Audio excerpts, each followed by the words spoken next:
नमस्कार, यहाँहरूलाई मेरो च्यानलमा स्वागत छ। अब आज मैले यो पोर्सर डिस्ट्रिब्युसनको एउटा न्युमेरिकल लिएर आएको छु। If the price of new cars increases an average of 4 times every 3 years, find the probability of A number, no price hikes in a randomly selected period of 3 years, B number, no price hikes, and C number, 5 or more price hikes भन्छ है। यो अब पोर्सर डिस्ट्रिब्युसनको एउटा numerical हो र यो numerical आज हामी कसरी गर्ने भन्ने कुरा सिक्दैछौँ।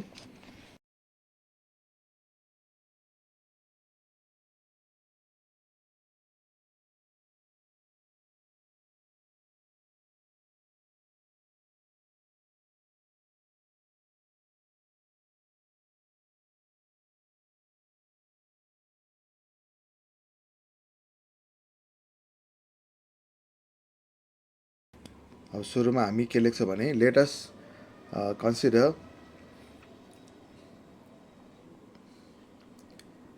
that X denotes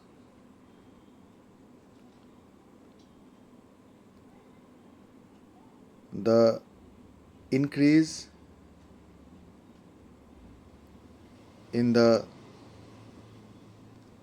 price of new cars.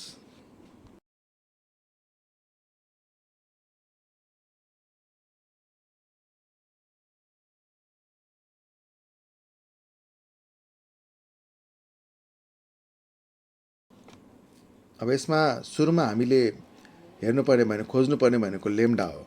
Lambda भनेको मिन हो हैन। अब यसलाई हामी नोटेसनमा के लेख्छौँ भने x implies that P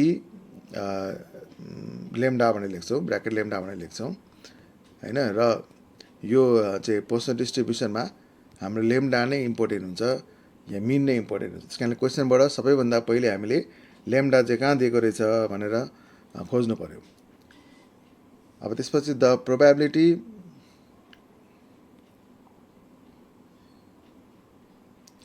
distribution mass function of Poisson distribution is भनेर लेख्ने है। अनि अब पी यसको notation P X equals to X हैन इक्वल्स टु यसको हामी फर्मुला लेख्छौँ अब ई को पावर माइनस लेम्डा, लेम्डा को power X divided by X factorial भनेर लेख्छौँ। अनि वेयर एक्स इक्वल्स टु 0 1 2 3 देखि डट डट डट इन्फिनिटीसम्म जान्छ है। अब यो पोर्सर डिस्ट्रिब्युसनको एउटा फिचर पनि हो यो, यसको इन्फिनिटीसम्म जान्छ र यसमा हामीले ई भन्ने र यो फ्याक्टोरियल भन्ने चाहिँ हाम्रो क्यालकुलेटरमै हुन्छ। क्यालकुलेटरमा बटनहरू खोज्नु होला, त्यसमै क्लिक गर्दा हुन्छ है। अब पी एक्स इक्वल्स टु हाम्रो यहाँनिर लेम्डा भनेको 4 दिएको छ, त्यही भएर हामी ई को पावर -4 अनि 4 को पावर एक्स अनि एक्स को फ्याक्टोरियल यो हाम्रो एउटा फर्मुला भयो। ओके, यो लेम्डाको ठाउँमा चाहिँ हामीले -4 राखेका छौँ यहाँनिर। यो हाम्रो चाहिँ मेन प्रोबेबिलिटी डिस्ट्रिब्युसन भयो र यसको आधारमा नै अब बाँकीका क्वेसनहरू, बाँकीका एबिसीका क्वेसनहरू हामी यसको भ्यालुहरू राख्दै एक्सको भ्यालु राख्दै गएर सल्भ गर्छौँ। हेरौँ कसरी गर्न सकिन्छ। सबभन्दा पहिले हामी ए नम्बरबाट सुरु गर्छौँ। ए नम्बरमा हाम्रो क्वेसन दिएको छ no price hikes in a randomly selected period of 3 years भनेको छ हैन। भने चाहिँ नो प्राइस हाइक्सको हामी निकाल्नु पर्यो। अब यसमा हाम्रो के अरे एक्सको भ्यालु के भयो त भन्दाखेरि एक्सको भ्यालु 0 भयो हैन। नो प्राइस हाइक्स भनेको त 0 भयो नि त एक्सको भ्यालु हैन। अब यो इक्वल्स टु यहाँ एक्सको ठाउँमा हामी 0 राखेर यो फर्मुलामा अघि निकालेकै फर्मुला जुन हामी बक्साभित्र जुन फर्मुला राखेको छौँ त्यही फर्मुलामा हामी एक्सको ठाउँमा 0 राख्छौँ, सर्लक्क आन्सर निक्लिन्छ है। ल ई को पावर -4, 4 को पावर 0, एक्स को 0 को फ्याक्टोरियल भयो। ई को पनि ई टु द पावर -4 पनि क्यालकुलेटरमै थिच्ने र 0 को फ्याक्टोरियल पनि क्यालकुलेटर थिच्ने। यो बटनहरू तपाईँहरूले खोज्नु होला बटनहरू जो क्याल्कुलेटरमा दिएको हुन्छ। जुनसुकै क्याल्कुलेटर पनि दिएको हुन्छ, साइन्टिफिक क्याल्कुलेटरमा नर्मल क्याल्कुलेटर चाहिँ दिएको हुँदैन हैन। साइन्टिफिक क्याल्कुलेटर यदि तपाईँहरूसँग छ भने यो दिएको हुन्छ, त्यसमा खोज्नु होला र यसको चाहिँ अब भ्यालु निकाल्नु होला है त।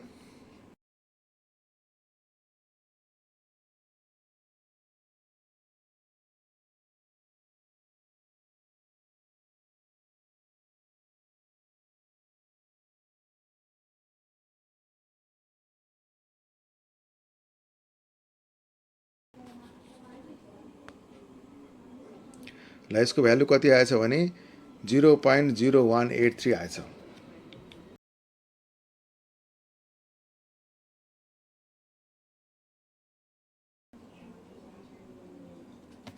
अब त्यसै गरी हामी बी नम्बर गर्छौँ। बीमा यसले के भन्छ भने the probability of 2 price hikes भन्छ है। 2 प्राइस हाइक्स भनेको एक्सको भ्यालु 2 भयो हैन। त्यस कारणले यहाँनिर पी एक्स इक्वल्स 2 गर्ने र अघि दिएको जुन हामीले बक्सामा जुन फिगर जुन के अरे इक्वेसन हामीले बनाएका छौँ त्यही इक्वेसनमा तपाईँहरूले एक्सको ठाउँमा चाहिँ 2 राख्नुहोस् हैन। e को पावर -4, 4 को पावर 2, 2 को फ्याक्टोरियल गर्ने र यो क्याल्कुलेटरमा केही टेन्सन लिनु पर्दैन, क्याल्कुलेटरमा ठक्रक्क बटन थिच्ने हैन। यसको आन्सर सर्लक्कै आउँछ। यसको आन्सर कति रहेछ भने यहाँ 0.1465। ल अब त्यसै गरी सी नम्बरको हेरौँ। यहाँ के भन्छ भने probability of 5 or more price hikes भन्छ है। अब 5 or more भनेको X is greater than or equal to 5 भयो हैन। अब ग्रेटर देन भनेको 5 भनेको त अब जति 6, 7, 8 इन्फिनिटीसम्म जान्छ यो पोजिसनमा त हैन। त्यस कारणले गर्दा इन्फिनिटीसम्मै हामीले गर्ने त कुरा आउँदैन। त्यस कारण हामीले यसलाई उल्टातिरबाट गर्नुपर्छ। अब उल्टोतिरबाट कसरी गर्ने भने यसलाई हामीले जस्तै यहाँ हेरौँ 5, 6, 7, 8 डट डट डट डट भनेको त जति पनि भयो नि त हैन। यो त इन्फिनिटीसम्मै जाने भयो। त्यस कारणले अब हामीले 5 को पनि गर्ने अनि 6 को पनि गर्ने 7 को पनि गर्ने 8 को पनि गरेर इन्फिनिटीसम्म गर्न थाल्यो भने त दिन बित्छ। त्यस कारणले हामी के गर्छ भने नगर्ने चाहिँ के हो त भन्दाखेरि 0 नगर्ने हो, 1 नगर्ने हो, 2 नगर्ने हो, 3 नगर्ने, 4 नगर्ने हो। त्यस कारण नगर्नेतिरबाट जाने र नगर्नेतिरबाट जाँदाखेरि हामीले के गर्नु पऱ्यो 1 माइनस गर्नु पऱ्यो। 1 minus probability of x is less than 5 किनभने ग्रेटर देन इक्वल टु त क्वेसनमै छ भनेपछि नगर्ने चाहिँ के हो त लेस देन 5 चाहिँ नगर्ने हो। त्यस कारण यो भने कति भयो त भन्दाखेरि अब हामीले 0 निकाल्नु पऱ्यो, 1 निकाल्नु पऱ्यो, 2 निकाल्नु पऱ्यो, 3 निकाल्नु पऱ्यो अनि 4 निकाल्नु पऱ्यो। यहाँसम्म चाहिँ हामीले निकाल्नु पऱ्यो। त 1 माइनस अब प्रोबेबिलिटी एक्स इक्वल्स टु हैन 0 गर्नु पऱ्यो पहिला अनि फेरि प्लस गर्नु पऱ्यो है। अनि probability of X equals to 1 गर्नु पऱ्यो। त्यसै गरी प्लस गर्नु पऱ्यो। Probability of X equals to 2 गर्नु पऱ्यो। प्लस गर्नु पऱ्यो। कहाँसम्म गर्ने त भन्दाखेरि probability of X equals to 3 गर्नु पऱ्यो र probability of X equals to 4 सम्म गर्नु पऱ्यो। लेस देन 5 भनेको छ नि त हैन। सो लेस देन 5 भनेको के हो 4 सम्म गर्ने।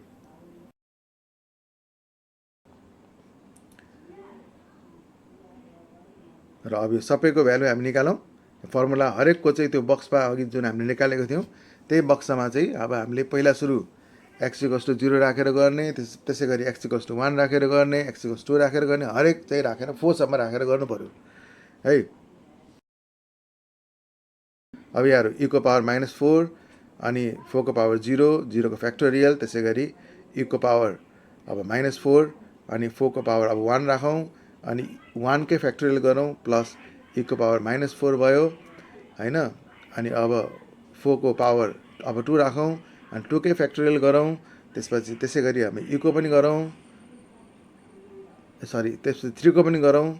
e को पावर -4, 4 को पावर 3 को 3 फ्याक्टोरियल, त्यसै गरी अब 4 को गरौँ लास्टमा e को पावर -4 अनि 4 को पावर e को पावर 4 को पावर 4 अनि 4 को फ्याक्टोरियल। यसो गर्दाखेरि अब हामीले यहाँनिर e को पावर -4 लाई कमन पनि लिन सक्छौँ है। यहाँ सबैतिर e को पावर -4 कमन आएको छ हैन। त e को पावर -4 हामीले कमन लियो भने के रहन्छ त भने 4 को पावर 0/0 को फ्याक्टोरियल, त्यसै गरी 4 को पावर 1/1 को फ्याक्टोरियल हैन। त्यसै गरी 4 को पावर 2/2 को फ्याक्टोरियल, 4 को पावर 3/3 को फ्याक्टोरियल र 4 को पावर 4/4 को फ्याक्टोरियल। अब यो गर्न सजिलो भयो। क्याल्कुलेटरमा हामी यसलाई थिचेर अब आन्सर निकाल्छौँ। यो कति आयो भने 34.333 आयो। र अब e को पावर -4 पनि क्याल्कुलेटरमै थिचेर हामी निकाल्न सक्छौँ है। अब यो निकाल्दाखेरि कति आयो भन्दाखेरि 1 - 0.6288 आयो र यो भनेको 0.3712 भयो।